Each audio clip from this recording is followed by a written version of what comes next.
8 चेंडूंमध्येच गारद गेला अर्धा संघ। T20 क्रिकेटमध्ये अहिल्यानगरचा महेश तांबेचा विश्वविक्रम। आंतरराष्ट्रीय T20 क्रिकेटमध्ये नियमित सदस्य नसलेल्या 2 संघात झालेल्या T20 सामन्यात विश्वविक्रमाची नोंद झाली। रविवारी झालेल्या सामन्यात फिनलंडचा अष्टपैलू क्रिकेटपटू महेश तांबे याने एस्टोनिया विरुद्धच्या सामन्यात अवघ्या 8 चेंडूत 5 बळी घेण्याचा पराक्रम केला। आंतरराष्ट्रीय T20 क्रिकेटमधील हा सर्वात वेगवान पंजा ठरला आहे। मंडळी, हा महेश तांबे आपल्या अहिल्यानगरचा भूमिपुत्र आहे। मंडळी, हा अहिल्यानगरचा लेक महेश तांबे हा फिनलंड राष्ट्रीय क्रिकेट संघाकडून खेळतो। आतापर्यंत त्याने 24 T20 सामने खेळले असून फलंदाजीत 140 धावा तर गोलंदाजीत 28 बळी घेतले आहेत।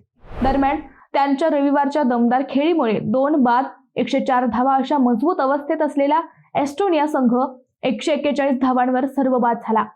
17व्या षटकात गोलंदाजीला महेश तांबेने आपल्या पहिल्याच षटकात 3 बळी घेतले। दुसऱ्या षटकात त्याने आणखी 2 बळी आपल्या खात्यात जमा केले। या कामगिरीसह आंतरराष्ट्रीय T20 क्रिकेटमध्ये सर्वात जलद म्हणजेच कमी चेंडूत 5 बळी घेण्याच्या विक्रमावर महेश तांबेने नाव कोरले आहे। मंडळी, या अहिल्यानगरच्या सुपुत्रासाठी एक लाईक तर बनतोच।